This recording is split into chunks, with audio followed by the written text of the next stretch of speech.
જાગ જીવનના ભવ સાગરના કાંઠે આયેલું નાવ તારું ડૂબે તો આવી ગયું છે ભવ સાગરના કાંઠે આવી ગયું છે. બસ હવે એક જ એલાર્મ મારીને બહાર નીકળી જવાનો મોકો આવી ગયો. જાજા તરફડિયા હવે મારવાનો નથી, બહુ નજીક આવી ગયા છે. બહુ સાગરના કોઠે આયેલું નાવ તારું ડૂબે છે. તારી નાવમાં વ્યામના વંટોળ ગણાય. લોઢાના તોબાના પિત્તરના નાવની વાત કરી નથી, પણ આપણું જીવન જે છે એ નાવ જેવું છે. આ જીવન એ નદીના બે કિનારા જેવું છે. આ કિનારે જન્મ થાય, પેલા કિનારે મૃત્યુ થાય. આ કિનારે બેહવાનું, પેલા કિનારે ઉતરી જવાનું, બસ તમારી મુસાફરી પૂરી. આ જે બધી માથાકૂટ છે ને આ બે કિનારાની વચ્ચે છે. આ બે કિનારાની વચ્ચે છે. આ કિનારે કશી માથાકૂટ નહીં, પેલા કિનારે કશી માથાકૂટ. માથાકૂટ આ વચ્ચે છે બધા. આ હસેલા મારવાના નહીં. એમ તો નાવડો યાદે હેડે એવો નહીં. આજે જન્મ્યા એ મહત્વના નથી, મરી ગયા એવી મહત્વના નથી, પણ અત્યાર જે છે ને એમની મહત્તા છે. મોહમ્મદ બધા લાય ઉતારા છે ને. એટલે કહ્યું કે આ જીવન કેરી નાવ, એ નાવની અંદર વ્યામના વંટોળ.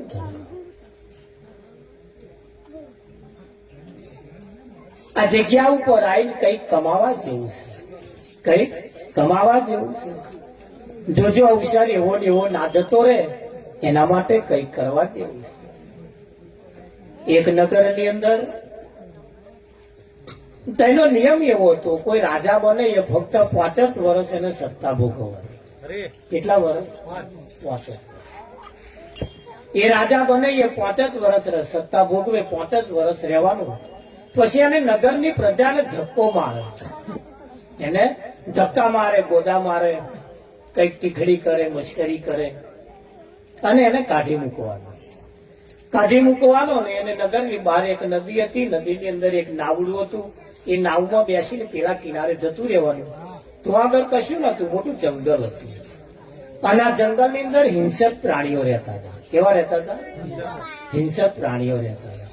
ત્યાં માણસ જે રાજા બન્યો હોય એની સત્તા પૂરી થાય એટલે નદીની અંદર નાવુમાં બેસીને પેલપા ઉતરે એટલે હિંસક પ્રાણીઓને ફાડી ખાય. આ નિત્ય દર વર્ષનો આવો 5-5 વર્ષે આવો નિયમ. ફક્ત ને ફક્ત 5 જ વર્ષ રહેવાનું. કેટલા વર્ષ? રમેશ મહારાજ 5 જ વર્ષ રહે. 5 વર્ષ પછી એને નગરના લોકો જ એની મશ્કરીઓ કરે, એને ગોદા મારે, એની ઠઠા મશ્કરીઓ કરે, એની નિંદા કરે, એને ધક્કા મારી અને એને કાઢી મૂકે, કિલકારીઓ કરે એના માટે. અને એને 5 વર્ષ ભોગવીને જતું રહેવાનું. આવી રીતે થતા થતા કેટલાય રાજાઓ થયા. કેટલાય રાજાઓ નદી બેસી પેલા કિનારે ઉતર્યા, કેટલા હિંસક પ્રાણીઓને ફાડી ખાતા. બસ 5 જ વર્ષ રહેવાનું. અને આવું ફાડી પેલા 5 વર્ષ પછી હિંસક પ્રાણીઓ ફાડી ખાય તોય હતે સત્તા ઉપર આવવા પડાપડી ચાલે. તોય પડાપડી ચૂંટણીઓ ચાલે.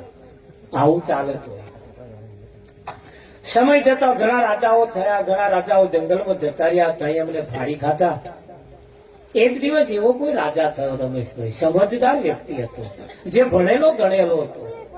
ધોણ રાખજો, હવે આપણો નંબર આવશે. હા, હવે આપણો નંબર આવશે. આ ઘેર ઊંઘી જાય એમની વાતો નહીં, પેલા થઈ ગયા એમની વાતો નહીં, હવે થવાના એમની વાતો નહીં, પણ હાલ જે છે ને એની વાતો છે. પણ સમજદાર કો ઈશારા કાફી છે. હવે એક રાજા એવો થયો જે ભણેલો ગણેલો, હોશિયાર અને બુદ્ધિશાળી. જે દિવસે સત્તા ઉપર બેઠો ને એ જ દિવસે મોટો જીસીબી લાવ્યો. મોટો જીસીબી લાવ્યો. જીસીબી લાઈન અમે જંગલની અંદર ઉતાર્યા. અને જે જંગલ હતું એની માં જે ખેરી બાવરિયા થયેલા, બાવરિયા ઉગેલા, બધું વારી ધૂળી સાફ કરી નાખ્યું. રણ મેદાન બનાવી દીધું. શું બનાવી દીધું? રણ મેદાન બનાવી દીધું.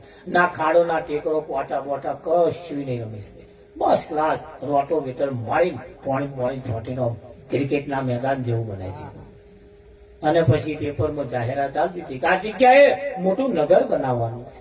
જે કોઈને વેપાર અર્થે આવવું હોય એ અહીંયા પોતાની મૂડી રોકી શકે છે. બહુ લોકોને રસ થયો, લોકોએ ધંધો કરવા માટે બુક કરાયું અને બહુ મોટું નગર એકોરા બંધાઈ ગયું.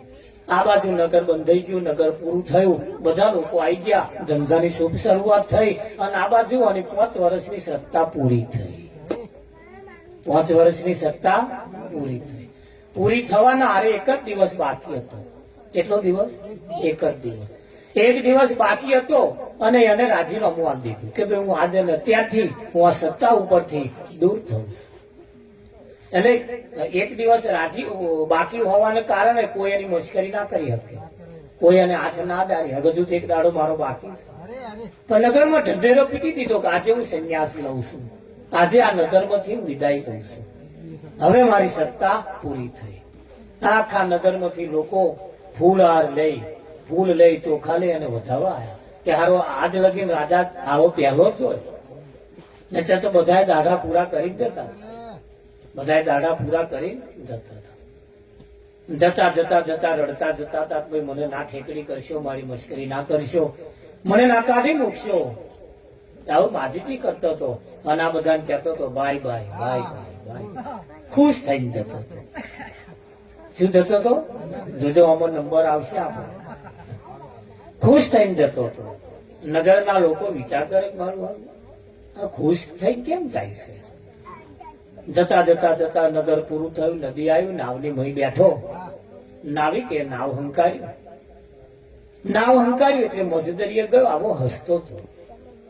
નાવિકે વિચાર કર્યો કે અત્યાર લગીને જે રાજા થયા બધા રડતા જતા હતા અને આવો હસતો જાય છે. એની પાછળનું કારણ શું? એની પાછળનું કારણ શું? એટલે નાવિકે પૂછ્યું કે તમે હસતા જાવ છો, અત્યાર લગીને તો બધા રડતા ગયા અને તમે હસતા જાવ છો, એની પાછળનું કારણ શું? એટલે રાજાએ કહ્યું જો એનું કારણ એક જ છે. નદીના પેલા કિનારેથી કશોક અવાજ આવે છે કે હા મોટા મોટા નગારા વાગતા હોય એવું લાગે છે, મોટું ડીજે વાગતું હોય એવું લાગે છે, બહુ મોટો રણકાર થાય છે. કે રણકાર શાનો છે તને ખબર છે? કે ના, તો કે હોમે એક બહુ મોટું નગર છે, એક મોટું નગર છે અને નગર જે બોધ્યું ને એનો રાજા એ હું છું. એ નગરનો રાજા હું છું અને રાજાનું હોમયું કરવા, એની આગતા સ્વાગતા કરવા આ લોકો આવે છે. હવે હું રડતો જાઉં કે હસતો જાઉં? આ બાજુ રાજા પૂરો થયો અને આ બાજુ રાજાની શરૂઆત થઈ. ઉતર્યો, નગરના લોકોએ આગતા સ્વાગતા કરી અને એને વરઘોડો કાઢી અને એને બેહાડીને આખા બોમ્બે એનું રણસિંગું ફૂંક્યું. કેમ ફૂંક્યો છે એને?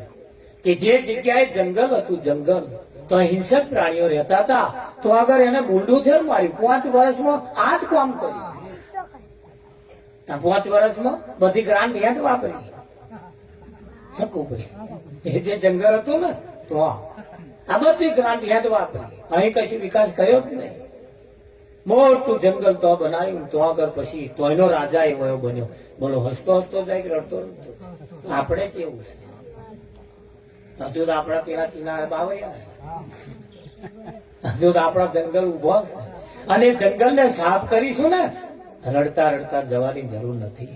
જબ હમ આયે જગત में હમ હસે જગ રોય. મારો જયારે જન્મ થયો ત્યારે લોકો હસતા હતા અને હું ખોયામ પડ્યો રડતો હતો. એક બાળકનો જન્મ થાય એટલે વાહ વાહ વાહ વાહ. જે બધા કુટુંબ કબીલા વાળા હોય તાલીઓ પાડે. અમારે ઘેર બાબલો આવ્યો, અમારે ઘેર બાબલો આવ્યો, તાલીઓ પાડતા હતા. ત્યારે કે હું રડતો હતો. જબ હમ આયે જગત में જગ હસે હમ રોય. જગત હસતું તું, હું રડતું હતું. હવે એસી કરણી કર ચલો. હવે એવું કામ કરીને જાઓ, હમ હસે જગ રોય. હું હસતો જાઉં અને જગત રડતું રહી જાય. કેમ? જાગ જીવનડા હવે ભાવ સાગરના કોઠે નાવ તારું આવી ગયું અને નાવ અધવચ્ચે ડૂબી ના જાય. અહીં દરેક નું કોમ બોલે. કોમ વ્યક્તિ કોઈ મહાન નથી. કેટલું કમાયા એ કોઈ નહીં પૂછે, કેટલા પૈસા છે કોઈ નહીં પૂછે, કેટલા છોકરા છે કોઈ નહીં પૂછે, કેવા હગા છે એવું કોઈ નહીં પૂછે, કેવા લુગડા પહેરો છે એવું કોઈ, આ કેટલી જણસું છે, કેટલા દાગીના છે, કેટલા પૈસા છે, કેટલા બેંકમાં ખાતા, એવું કોઈ નહીં પૂછે. શું પૂછશે? શું કર્યું તમે? આ 5 વર્ષ રહીને કર્યું શું? તમે આ નગરના રાજા છો, આ નગરના રાજા છો, કાયા નગરના તમે રાજા છો. આ કાયા એ એક નગર છે અને આ નગરના તમે રાજા છો. હવે ઓની ગુલામી કરવાની કે રાજવટ ઉભો કરવાનો? આ ઇન્દ્રિયો જે છે ને એ બધા નગરની પ્રજા છે. અને સારું કામ કરશો ને તો આ ઇન્દ્રિયો, તમારી જ ઇન્દ્રિયો તમારા ગુણગાન ગાશે. અને નઠારો કામ કરશો તો તમારી જ ઇન્દ્રિયો તમારી મશ્કરીઓ કરશે. હા, 50 વર્ષે જોવાનું બંધ કરી દેશે. એ હારું જોતા નહીં, આંખો જોવાનું બંધ કરશે. કરે કે ના કરે? હાથ પગ અહીંયા કરવાનું બંધ કરે. તમારો તમને સહકાર નહીં. પ્રેસી કરણી કર ચલો જગ હશે, આમ હશે જગ હોય. અહીં દરેક નું કોમ બોલે. કેટલા છોકરા, કેટલા પરિવાર, કેવો પરિવાર, કેવું ગામ, કેવા હગા, કેવા વાલા, એવું કોઈ પૂછે નહીં. શું કર્યું એ પૂછશે. અઢળક સંપત્તિના માલિક હશો ને પણ કોઈ નહીં પૂછે તમને. હા, ભલે એટલું બધું હતું પણ કર્યું શું એમણે? કઈ જગ્યાએ કેવું વાપર્યું, કોના માટે કેવું વાપર્યું, કોના મદદમાં આયા, કોને સાથ સહકાર આપ્યો, કોના પડખે ઉભા રહ્યા, કેવું ખાધું, કેવું પીધું, એ બધું ઠીક છે પણ તમારું કોમ બોલે, કોમ. અને કોમ જો તમારું હારું હશે ને તો ઇતિહાસ તમારી ગાથા ગાશે. તમારા પગલે પગલે પગલે પગલે કોક ચાલશે. નરસિંહને નાથબાર મૂક્યો, જલો ટૂંકો અખો ભોજવા બધાને જે તે સમયમાં પોતાના સમયની અંદર કોઈ એમની કિંમત કરવા વાળું નતું. પણ આજ નરસિંહ મહેતાના ભજનો ગવાય છે ને, નાથ બાર મૂકેલાનો ભજન ગવાય. અને આપણા નાથમાં આપણે વડા થઈને બેસીએ, આમ સભા વચ્ચે બેસીએ તોય મારા બધા જય ના બોલાડે, આપડી બોલાડે. અને નાથ બાર મૂકેલાની ગાથા ગવાય છે ને. નાથ વાળા કાઢી મૂકેલા પણ એમના ઇતિહાસ ગવાય. અને આખી જિંદગી નાચમાં આપણે રહ્યા તો હારા કશું નહીં. કશું શેર વાપર્યું હોય ને મારા બેટા ખાતા જાય, હાથ ડૂબતા જાય, નવાઈનું વાપર્યું એને નહીં લોકો તો ખવડાવ્યું. એવું કેવું, આવું કેવું, ખાતા જાય, આવું વાતો કરતા જાય. પછી કે દાળમાં થોડી બરકત ઓછી હતી પણ તું વાપરી દો ને પછી ખબર જેટલી બરકત હતી તેટલી નથી. આ ખાતા જાય, વખાણો કરતા જાય, પણ એવું કહેવાય છે કે આ બધું કશું નહીં બોલે, તમારું કોમ બોલશે, બોલે. હા, અને કામ એવું કામ કરીને જાઓ. તમે જે જગ્યાએ જવાના છો ને એ જ્યાં જો જંગલ હોય તો બુલડોઝર ફેરવી દોવાની છે. જીસીબી લાવો, અત્યારે તો મોટી મોટી ટેકનોલોજી આવી ગઈ ના આવી ગઈ. અમેરિકામાં રહેતો આપણો હગો અહીં દેખાય. આ મોબાઈલ ની અંદર તમે જુઓ છો, દેખાય ના દેખાય? તમે કઈ હરો છો, કઈ ફરો છો, બધું પેલો ઘેર બેઠા બેઠા જોવે, જો કે ના જોવે? હા, હવે તો હિસાબ રાખ. કહીશો પેલો કેમેરો ચાલુ કરો, બસ સ્ટેન્ડે ઉભા છો, બસ સ્ટેન્ડ બતાવો. અત્યારે તો આ સિસ્ટમ આવી ગઈ. હા, એક બેન બધા જાત્રા નતો જતો અને ગામ લોકો બધા કે હેરાન બનો, તમે તમારો સ્વભાવ સારો છે અને તમારા વડે તેની મજા આવે એટલે હસો બોલાવ વાળા પાછો કોક જોયે ને. ત્યાં ભોળા ભાવના બચારા ગામ લોકો એ કે હેરાન બોન ત્યાં કે ના બોન મારે નહીં આવું નહીં આવું. તો ના કે હારો તે મહાપૌરોને લીધા વિઠ્ઠલ તે ઘેર નક્કી કરી કે જો 10 દાડા હું જાત્રા કરીને આવવાની છે, 10 દાડા સુધી તમારે ઘેર રહેવાનું, કઈ જવાનું નહીં. આ છોકરાઓને બોકરાઓનું ધ્યાન રાખજો. આવું બધું કહીને કેટલા કાલા વાલા કરીને વિઠ્ઠલ મહારાજ માથે હાથ ફેરવી પછી હું કહે જતા નહીં કે માં નહીં જવું કે છે પણ આ બધા બાટીઓ છે એટલે 10 દાડા હું જઉં છું પણ કે મારો જીવ તો તમારામાં જ રહેશે. બોલો, આવું કરીને પછી તો ગયા ને પછી હેતે લક્ઝરી ઉતરી, રાત રોકાયા. પછી બીજે દા હવા ઉઠ્યા એટલે પછી ફોન કર્યો ઉઠી તરત. એટલે કહીશો કે ઘેર છું પછી ચા પીવો કે ઘેર હોય એવું લાગતું નહીં કે અરે ઘેર જ છું કે આ જાતે ચા મેલી ગયા 12 વર્ષે. કે ઘેર હોય એવું લાગતું નહીં, ઘેર જ છું કે ઘેર હોય કે કામ કરો મિક્સર ચાલુ કરો. બોલો, પેલો રહોડે મિક્સર લઈ આવે, રમમ ચાલુ કરી દે. હા, હવે ઘેર છે, બરોબર, હવે ઘેર છે. પેલો તો નયો થયો, ખાયું પીધું, પછી છોકરાને સમજાઈ દીધો, જે કઈક લાવવા મેળવાનું તો મેળ્યું, પછી ગતો જ રહ્યો, ગયો તે પછી તે પેલા તે 10 દાડા આવવાનો તો 8 દાડા આવી ગયા. જો જવાનું તું તો રેવર હાથ પડ્યો વિઠ્ઠલ, રસ્તા બ્લોક થઈ ગયા. 8 દાડે પાછો આવ્યો.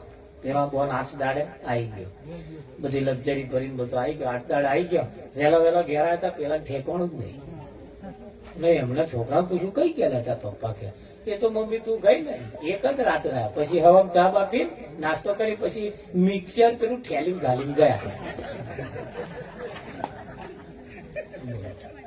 પોતારી તે પેલો તો અહીં ફોન કરતો હતો કે ઘેર હતા કે હો કે મિક્સર ચાલુ કરો. તે ઠેલી કાઢી અને ચાલુ કરે, ઠેલી કાઢી ચાલુ કરે. પેલો અમને કમ્પ્લેટ નક્કી થઈ ગયું, હા ઘેર જ છે, હા ઘેર જ છે, પણ આ મિક્સર લઈને ગઈ નો કરે. એ મમ્મી કે છોકરોએ કહ્યું કે મમ્મી તું આમ ગઈ અને એક જ રાત ઘેર આવ્યા, પછી કે મિક્સર ઠેલી ગાલીને ગયા, હજુ આયા નહીં કે વિઠ્ઠલમાં. પણ એવું કહેવાય છે કે ભાઈ તારી નાવમાં વ્યામ ના બનતો તમારે જે જગ્યાએ જવાનું છે તો આગળ આવા સંતોએ જેને લક્ષ તો રાશિ ઉપર પણ ઉલટું જે ફેરવી નાખ્યું ને. જલો તૂકો ખોબો જો આવા જુઓ તમે મહાપુરુષો પાક્યા અને એમણે આપણને જીવન જીવવાની રીત શીખવાડી ને, અને એ રીત શીખવાડી એમાં આપણને જીવન જીવવાની આજે જે મોજ છે. એટલે આગળ કેવું પડે સદગુરુના ધામમાં મારે લીલા લહેર છે. ખરું કે નહીં? આ ગામની અંદર અમે પેલા બહુ નાના હતા ત્યારે આવતા હતા ભજનોની, ત્યારે રમઝટ ચાલતી હતી, નટુ મહારાજ હતા. એવું કહેવાય છે હું 14-15 વર્ષની ઉંમરે એક વખત ભજનમાં અહીં આવેલો.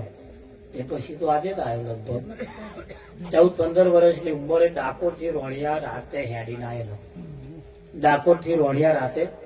આવેલો. હવા 9 હેડવાનું ચાલુ કર્યું, રાતે 2 વાગે આવી ગયો. રમેશભાઈ, આ ગામનો મારા માટેનો મારો પોતાનો ઇતિહાસ છે, મારો પોતાનો આગવો ઇતિહાસ છે. એક 5 મિનિટ હતું જે 9 વાગે બસ ઉપડતી એ બસ ચૂકી ગયો, પછી કોઈ સાધન મળતું નતું. આજે 35 વર્ષનો વર્ણવીતી તારની વાત. સંત સંમેલન રાખેલું અહીંયા આગળ, નંટુ મહારાજ ને બધા આવેલા. રાતે 2 વાગે હું આવ્યો. હા આવેલો હા ભીમસિંહ કરી એમને રાખેલું, તાર આવેલો પપ્પા. તારું 14-15 વર્ષની મારી ઉંમર, એક 5 મિનિટ હતું બસ ચૂકી ગયો રોણિયાને. ત્યાંથી હેડી રોણિયા ગામમાં આવ્યો. આવતો રાતે પેલો ચપલો દાંતેડો કાચરે ભાઈ. શરદ પૂનમનું ભજન હતું, ચંદ્ર સોળે કળાએ ખીલેલો રોડ સુમ શામ. તાર તો બાઈક હોય નહીં કોઈ. અમારે તો અહીં મંડળ આવેલું, પણ પેલો છકડો લઈને આવેલા, છકડામાં આવેલા વિઠ્ઠલ. બોલો, પણ તે દારે 5 મિનિટ આટલું બસ ચૂકી ગયેલો અને ઠેકથી હેડીને આવેલો. પાછો જવાય તો એક 2-3 જણા કહ્યું બેન ફાટકે જતા રહો, કશું સાધન મળી જાય.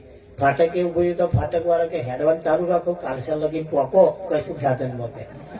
એમ કરતે કાલસર આવ્યો તોય ના મળ્યું, ઠીક અહીં આવ્યો તોય કોઈ સાધન નહીં. ભૂખ તો બાપા વાળાની લાગેલી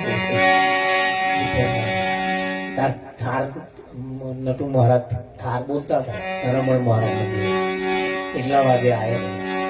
તારનો મારો આ મને ઇતિહાસ તારનો ખબર છે, અને એક દાડો આનો આ ઇતિહાસ ટંકાવાનો છે. તમારા જીવનમાં જે કંઈક બન્યું છે ને તો એને કેમ કરીને ભૂલાય? પણ એ તકલીફ વેઠતે આજે તમારી સમક્ષ અહીં આવીને બેઠા છે. અમે અમારા જીવનની અંદર એક બીડી જેવું વ્યસન પહેવા દીધું નહીં. વિમલ ચૂટકી કોઈ દિવસ અમે મોઢામાં નાખી નહીં. નશા તરફ, દારૂ તરફ તો ખુદા ઘૂંટો અમે માર્યો નહીં. અમે એટલા બધા સ્પષ્ટ અને ચોખ્ખા કેમ? નાનપણથી મહારાજનો સંગ થઈ ગયો.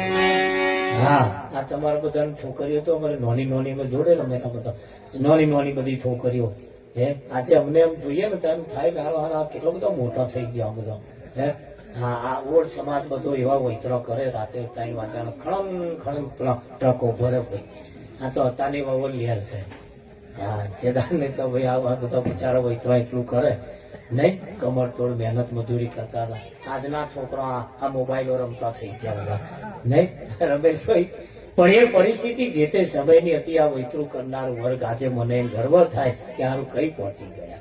પણ એવું કહેવાય બે કડક મનના માનવીને હિમાલય નડતો. ખરેખર ઓળ સમાધિ તો મને આજે ગર્વ થાય કે હમણે એ જે જંગલ હતો ને તો બુલડોઝર ફેરી વાળ્યો અને એમનો છોકરાને લહેર છે. બોલે એમનો છોકરાને લહેર છે. ખરેખર તમે જુઓ, નહીં તો આ વૈતરો કરી કરીને આપણા વાળા મરી ગયા નહીં. આ નદીઓ ગોલી પણ અત્યારે તમે જુઓ આપણો છોકરાનો પણ લહેર છે. પરિસ્થિતિ કેટલી બધી આગળ આવી ગઈ, પણ એ ગુરુ મહારાજની દયા, કોઈના આશીર્વાદ એ આપણા પરિવાર ઉપર સફળ થાય છે. કરેલું ક્યારેય કોઈનું વ્યર્થ જતું નથી અને કરેલું ક્યારેય કોઈનું ફોકટ જતું. એવી આ સંતમાં પુરુષોની મહેલ છે. તમે જુઓ, અહીં જે કંઈક કરે છે ને એને કંઈકનું કંઈક પ્રાપ્ત થાય છે. પણ યાદ રાખજો, આ પરિવાર આપણે જે આગળવાળાએ જે કંઈક કર્યું છે ને આપણા માટે પેટે પાટા બોધીને કરેલું છે. આજ આપણે વ્યસનમાં નાખવો હોય છીએ, બહુ ઊંચાઈમાં નાખવો હોય છીએ, એનું પણ ધોન રાખ્યા જેવું થોડું ખરું. કેમ?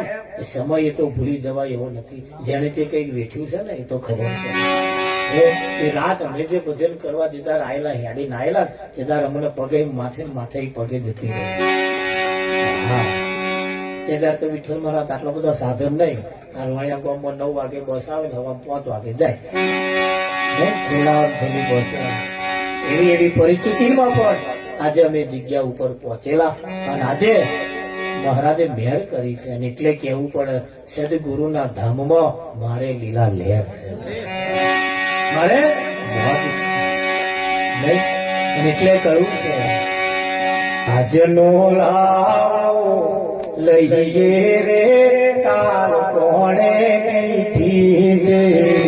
આજનો લાવો લઈએ રે કાલ કોણે નહીં છે. આજનો લાવો લઈએ રે કાલ કોણે નહીં છે. આજનો લાવો લઈએ રે કાલ કોણે નહીં છે.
Thank you.